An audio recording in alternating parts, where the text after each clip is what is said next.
"Look, you're just not cut out for this," my boss, Chris, said coldly. The others pretended not to notice. "Make sure you collect the payment properly. Besides, it's not fun being around you." I had gone to a problematic client to urge and confirm payment since they were behind, but ended up returning after being begged, "Please, we'll pay next month." This troublesome client who never keeps promises was actually Chris's account. He forcefully pushed this annoying customer onto me. "You may be earnest, but you're not savvy. You're not suited for this industry," Chris sneered. I could hear the mocking laughter of my coworkers. There was no life for me there. Eventually, I quit the company I had worked at for 6 years and decided to return to my hometown. I'm Mike. I'm 28 and jobless. I moved from a small town to the city after going from high school to university steadily, landing a job at a major company's branch office. Despite achieving fair success as a promising newcomer in the glamorous city, I ended up being envied and begrudged by seniors, colleagues, and bosses. "Mike is getting too cocky," they would whisper, ultimately leading to my resignation. After the holidays, I packed my bags, and on the train ride home, I sighed, wondering how to break the news to my parents. But they welcomed me back without a word of reproach. It was a long-awaited return to my childhood home. I decided to take it easy at my parents' house for a while. Settling back into my old room, I was reminded of my student days. My family has run a general store in the shopping district for generations. Everyone in the district knows our shop. From birth, I was cherished by the adults in the neighborhood. And both my parents and the residents loved the local festivals. My grandfather and father were drummers in the festival music band, indispensable to the summer festivities. From a young age, my father taught me how to play the drums, and before I knew it, I was part of the ensemble. Maybe it's in the blood. The sound of the drums stirs my soul. I eagerly participated in the practices. The adults in the community would say, "A festival isn't complete without Mike's drumming."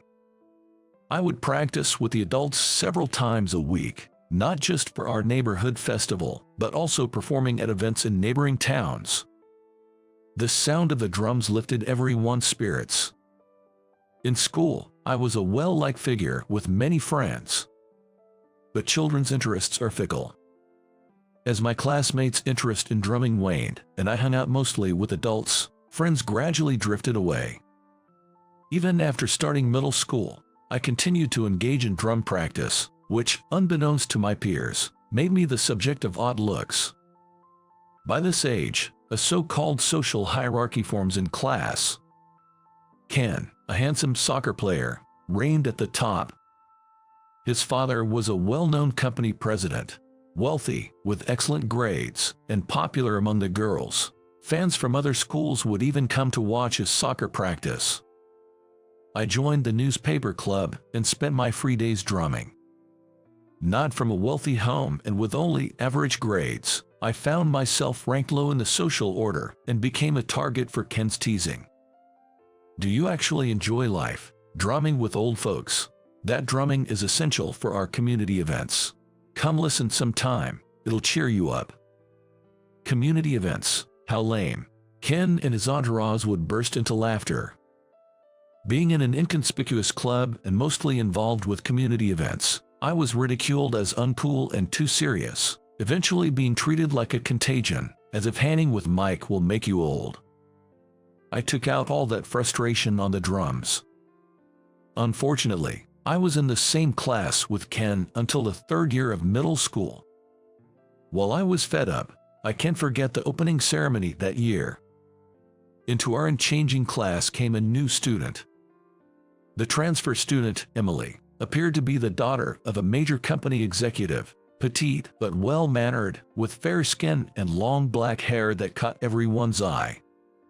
She quickly became the object of admiration from both boys and girls in the class. Surprisingly, Emily ended up sitting next to me. "Mike, nice to meet you." I remember her talking to me in a quiet, bell-like voice. Nice to meet you too. Let me know if you need any help. Normally, I wouldn't say such a thing, but for some reason, I blurted out a line that didn't sound like me.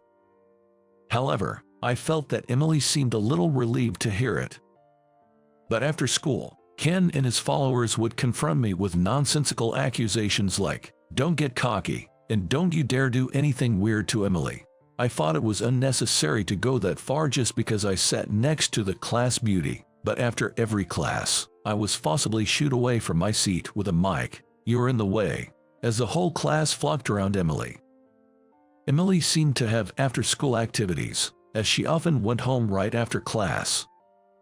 One day, the community association received a request for a drum performance at a foster home, and I left school earlier than usual for the meeting.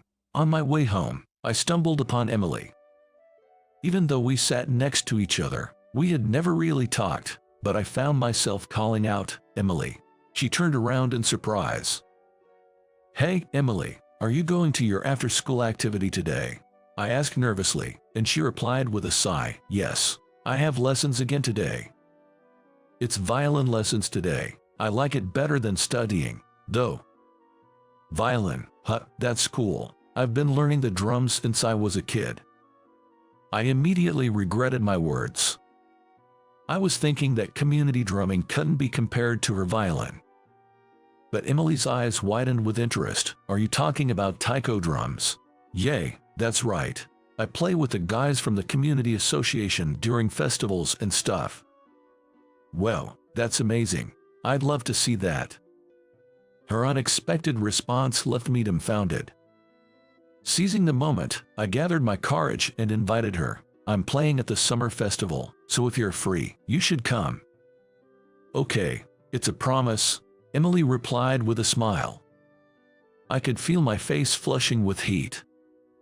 "Oh no, I've got to go. Let's both do our best, okay?" I watched her smiling face as she left, and I kept replaying that moment in my mind even after I got home. At school, our interactions remained the same, but sometimes she would say, "Is practice going well?" or "I'm looking forward to the festival." It was as if we shared a secret just between us, and that alone made me happy. Meanwhile, in class, Ken's entourage was pushing the idea that Ken and Emily would make such a perfect couple. Ken and Emily.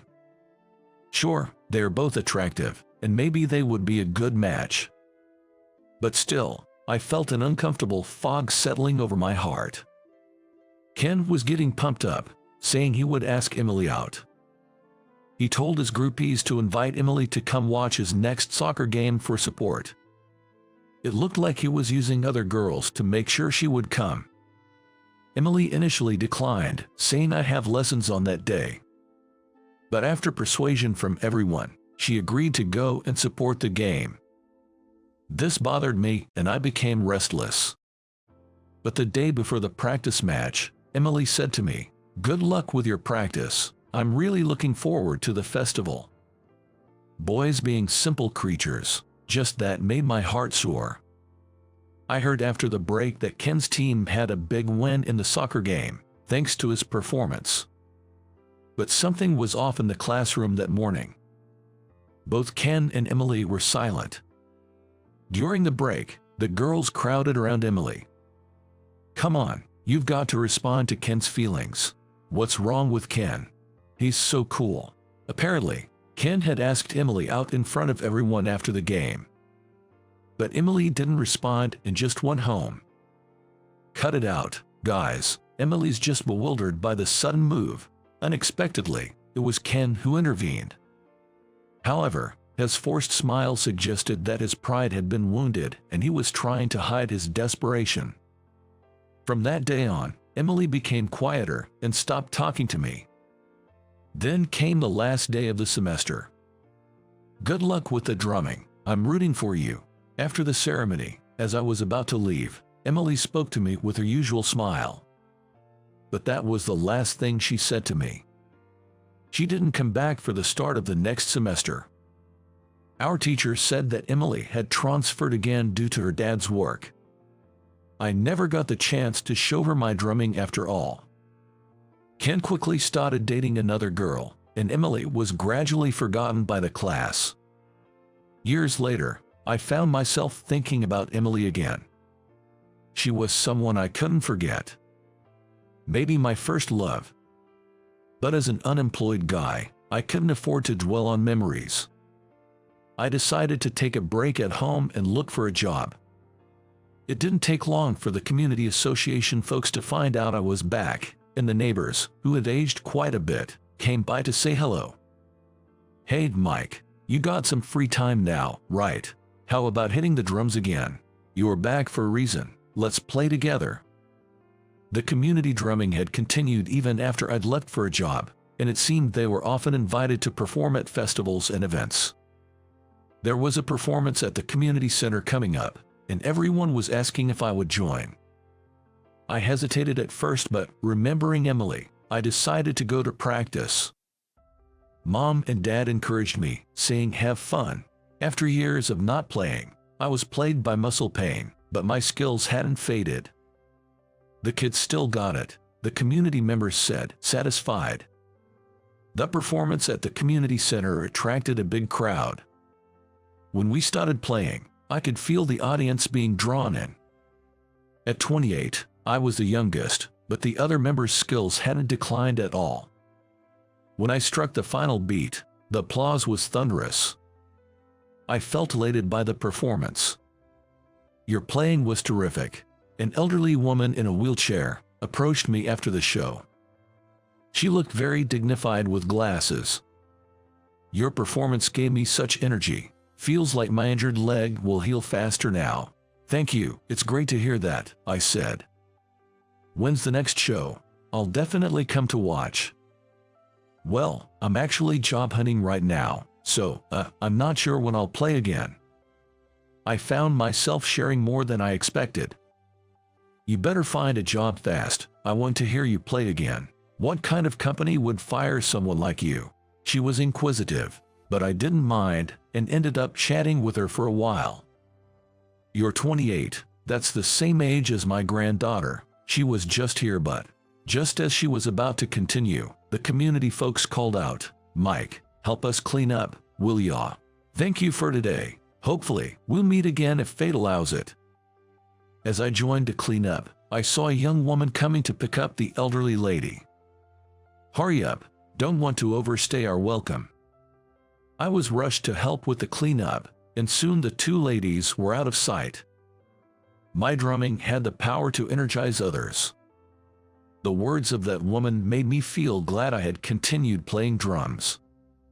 A few days later, "Mike, there's a class reunion invite. What are you gonna do about it?" Apparently, there was a middle school reunion happening soon. There had been a few before, but they always coincided with busy times at work, and I never attended. Well, I was busy, but more than that, I didn't want to see Ken. Why not go for a change of pace? You might even meet someone nice. "Yeah, Mike, you should meet up with friends your own age. You've come all the way back home after all." Persuaded by my parents, I decided to attend the reunion to get a change of scenery. On the day of the reunion, I headed to the hotel that was the venue. It seemed there were other groups using the hotel today as well. Many people were bustling about. I wondered if everyone would remember me. Feeling a bit anxious, I cautiously approached the reception where I was greeted unexpectedly warmly by familiar classmates. "Hey, isn't that Mike? Long time no see. You're back in town. Let's catch up over a drink." Among them were Ken's old entourage, but as adults, they no longer treated me the way they did back then. I was relieved, but that was naive of me. "Our boss is such a jerk," someone griped. "Yeah, the one with a face like a pug," others added. They all complained about work, voicing their daily frustrations. I wasn't the target, but it reminded me of the unpleasant atmosphere of my old company. The women were even bragging about their romantic conquests and affairs. Disgusted, I regretted coming when suddenly, "Ah, Ken, you're late," was shouted, and a cheer went up from the women. Ken entered, dressed in a flashy suit, signaling his grand entrance. "Wow, Mike, It's been ages. I was surprised to hear you'd come. Ken grinned as he approached me. Hey, long time no see, I replied, trying to brush it off, but Ken slapped my shoulder mockingly. You got fired, didn't you? His loud voice made sure everyone heard, and the mocking laughter of classmates followed. Really? Wow, Mike, that's lame. Why do you know that?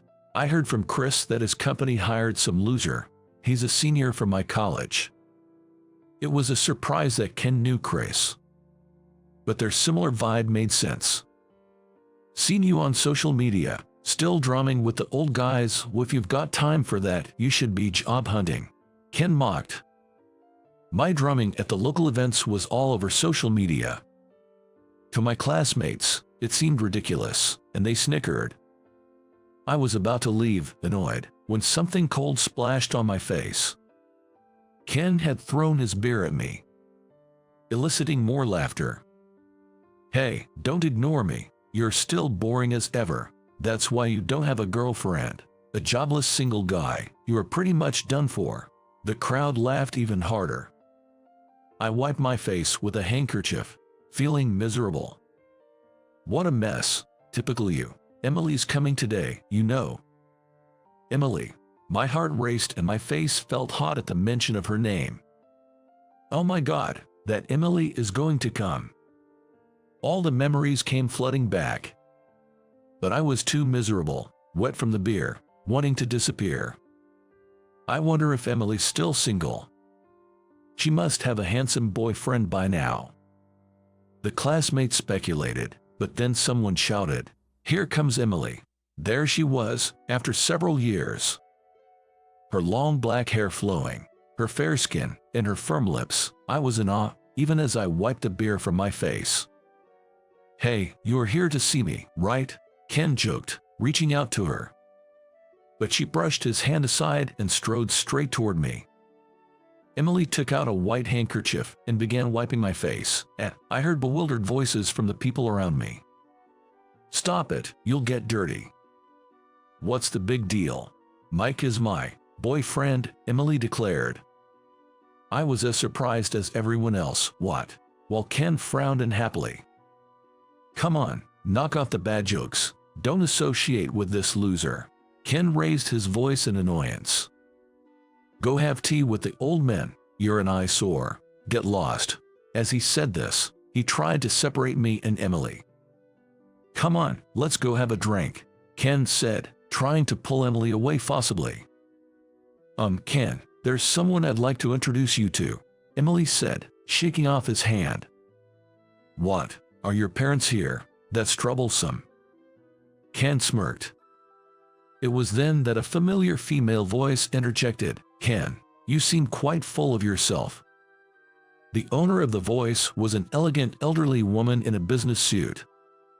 It was the same woman who had come to watch the drum performance in a wheelchair. But today she stood on her own feet. It seemed her injury had healed. I was confused about why she was there. Mrs. Smith, why are you here? Ken froze in surprise. It appeared that Mrs. Smith was someone Ken couldn't stand up to. We're having a company anniversary party in the back room, but when I heard you were here, I thought I'd pop by. I'm sorry, I didn't realize. What a terrible oversight, Ken said, but still held onto Emily's hand. Ken, would you mind letting go of my granddaughter's hand now? Your granddaughter, I exclaimed. Emily was the granddaughter of Mrs. Smith. Ken, his face sweaty with panic, finally let go of Emily's hand. You're as selfish and arrogant as ever. You always had to act the part at work, but I had no idea you were like this in real life. It's a misunderstanding. I just wanted to make everyone laugh and cheer them up. Like that excuse will fly. I think I'll have to reconsider our company's dealings with yours. Ken, that's lame.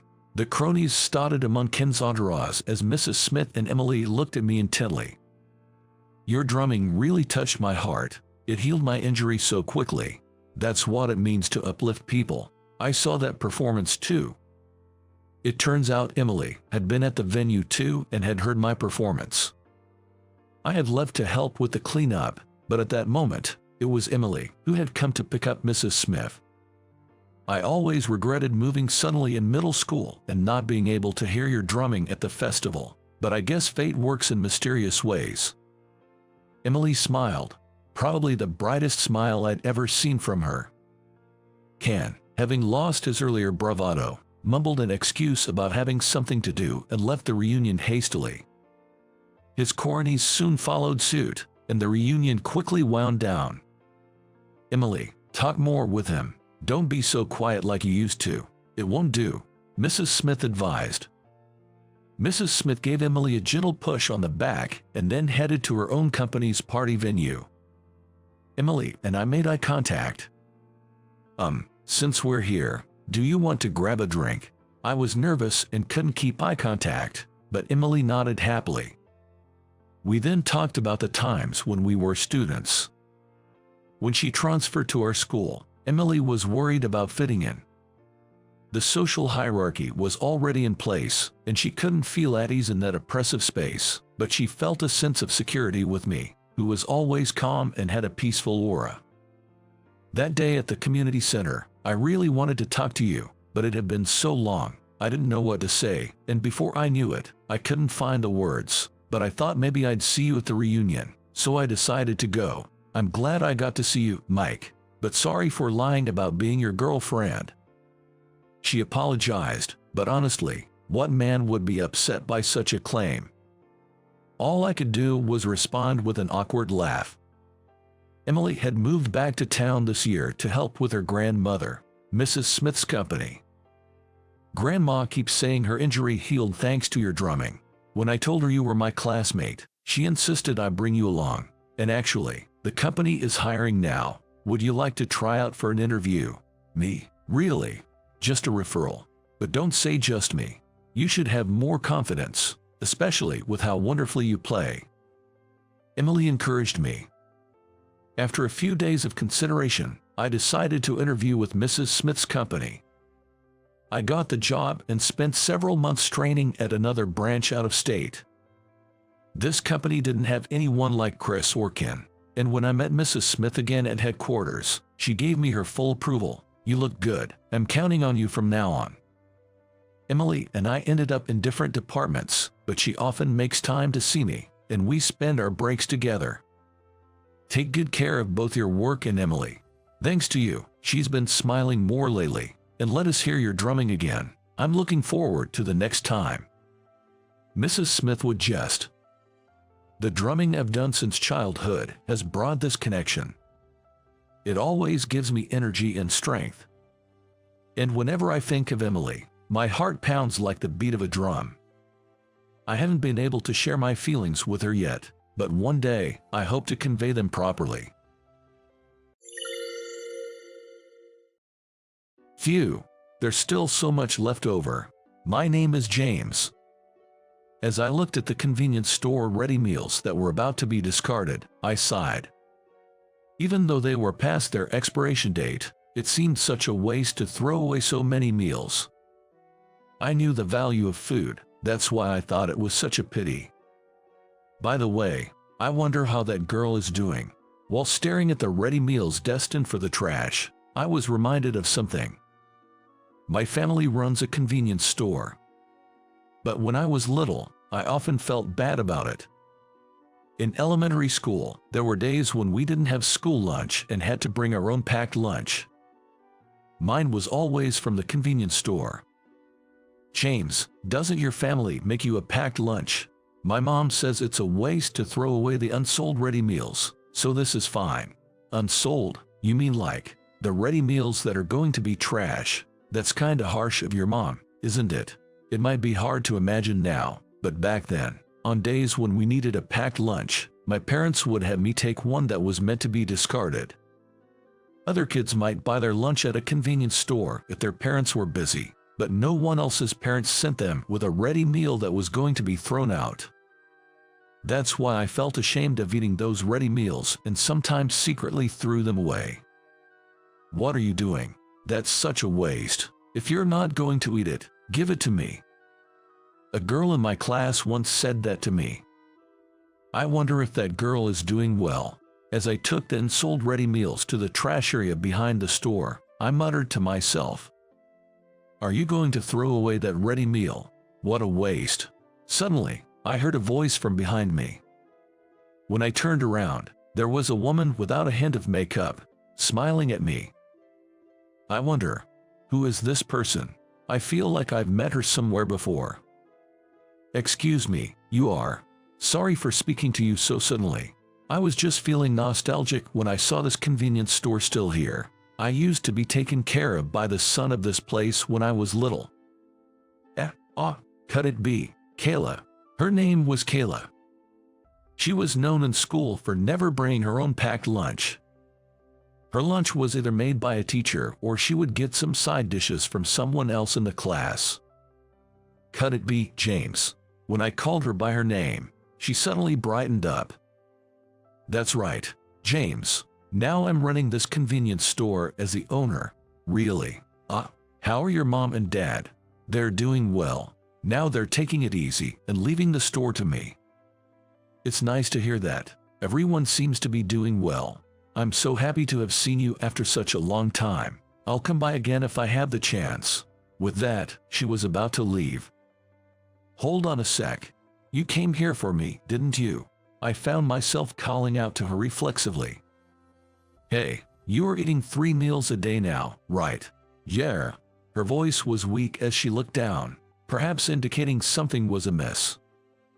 I wonder if something happened. I thought it might be better to steer the conversation elsewhere for the moment, so I changed the subject. "So, what are you up to these days?" "Oh, now, I'm a CEO. Pretty cool, huh? It's tough because I'm barely paying myself a salary due to the red ink. But hey, wait, Kayla, you're a CEO." "Yep, that's right. Started last year. I set up my own web design firm. Now I'm employing some friends who are web designers, and we're really trying to make it work." "Wow, that's impressive. Being a CEO and all. It's no joke," she said, pulling a business card from her bag and showing it to me. There it was, her name with the title CEO beside the company name. "You've come a long way despite the hard times at home." I couldn't help but admire how far she'd come. "Yeah, after my dad got sick and couldn't work much, and we couldn't even afford lunches, life was tough. If only Mom hadn't blown our money on slots, we might have had some breathing room." That brings back memories. The days of bringing packed lunch to school. I used to bring her share as well. "This lunch is so good." Seeing her smile as she said that made me gradually stop resenting the discarded lunches my parents sent me with. I believe they had the sentiment of not wanting to waste, which is why they gave me those lunches. From a hygiene and business standpoint, it wasn't praiseworthy, and of course, now, taking home discarded food is not allowed. Those meals are past the sell-by date, set to prevent food poisoning. You can't just hand out discarded meals lightly. Back in my elementary school days, regulations were more relaxed, and bringing such meals to school wasn't an issue. Doing the same today would probably cause a stir at the school. "Are your mom and dad doing okay?" Suddenly, I found myself concerned about her family situation. I remember her father being frail and unable to work, but doing what he could around the house. The problem was her mother. She rarely took care of the kids, always off playing slots, as I'd often heard Kayla complain. I'd been to her house in public housing, and it was always her dad who welcomed me. I never saw her mom. "I do catch up with Dad now and then," she answered in a somber tone. Her words easily led me to imagine that she'd had her share of trouble since then. "Why did you come here?" "I'm not sure. I didn't particularly want to see anyone or anything." Her voice trembled slightly. "Could you wait for just a bit? I think I can make some time to talk, maybe 10 minutes. After that, I decided to take Kayla to the back and listen to her story. "Really sorry to bother you during work hours. Actually, my mom started showing up at my company recently." In the back, she began to speak in bits and pieces. Her mother had left home without a word when Kayla was in middle school. There have been no contact since then, and just as she'd almost forgotten, her mom showed up unexpectedly in front of her company. I asked her where she'd been all this time in a panic. Then she tells me to sign for a loan for her and to support her. That's rough. Of course, I refused, but since then she's been showing up every day. I just don't know what to do. I found myself groaning at her words.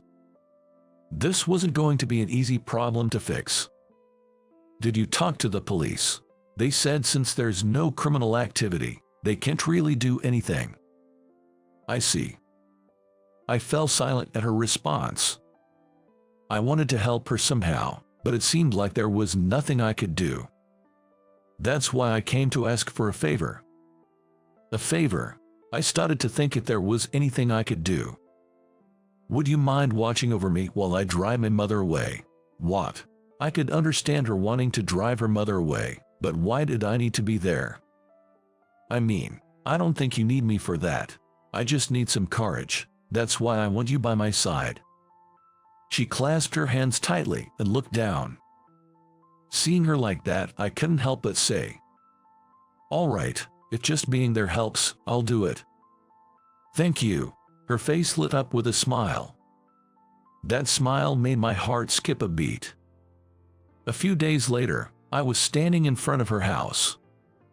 Though we were both in our early 30s, she owned a whole building, using it as both her home and office.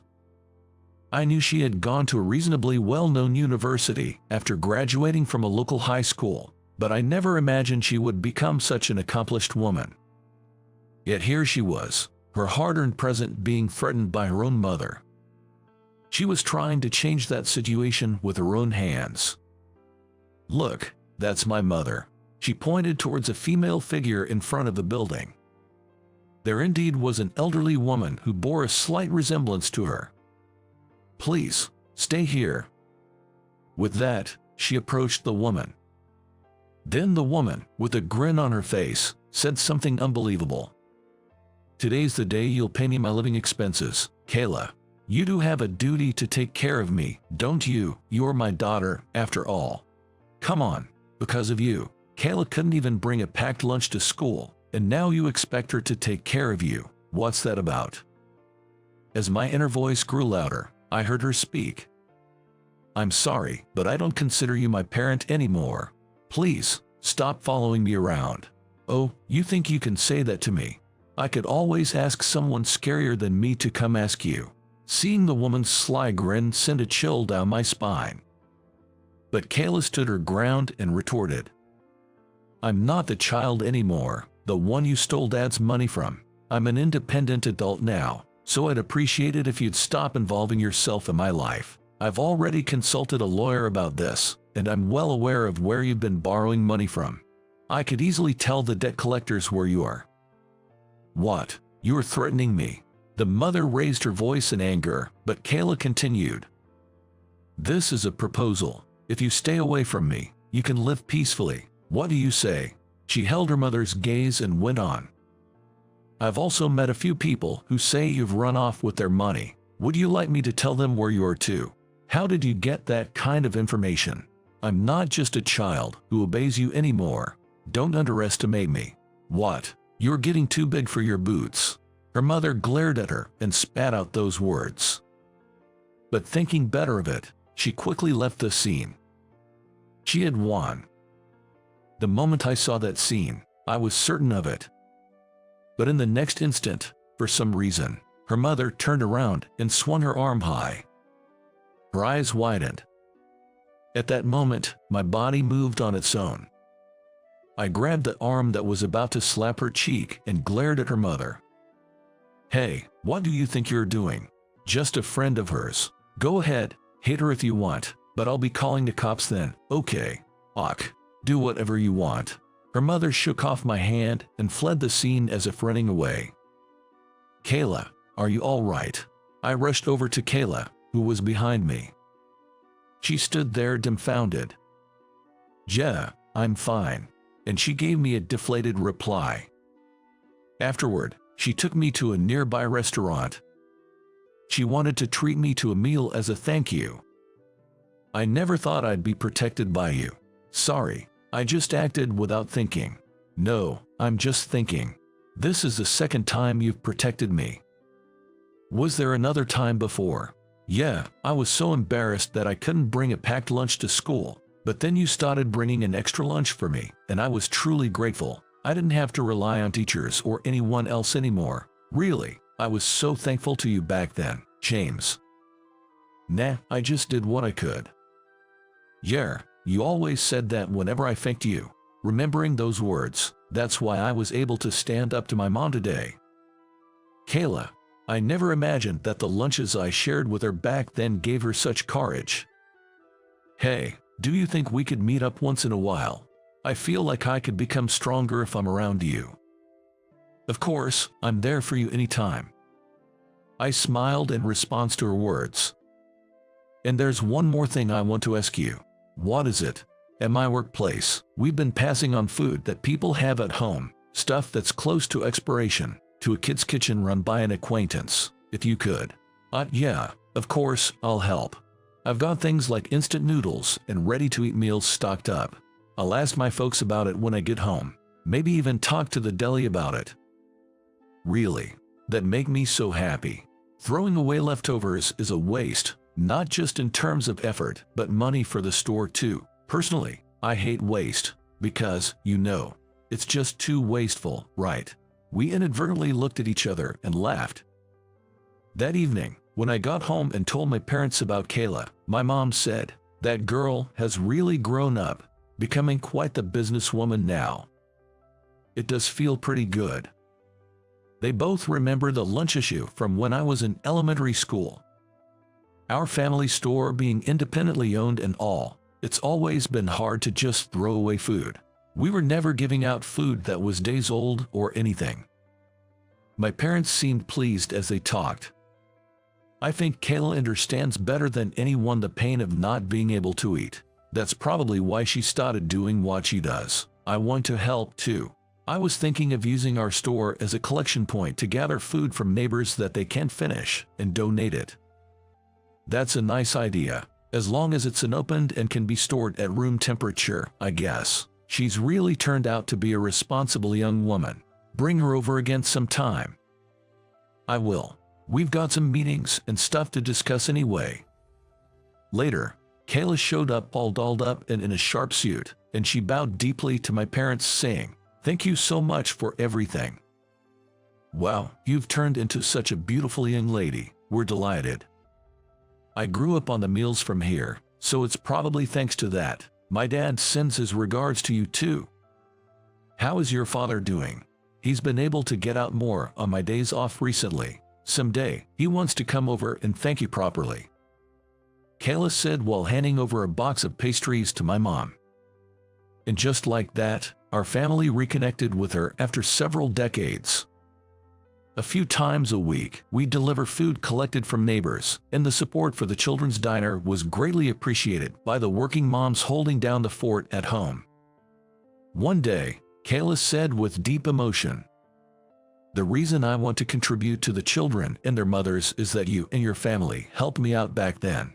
I'm so glad to be able to support families where the moms are working hard to help reduce the number of kids going hungry."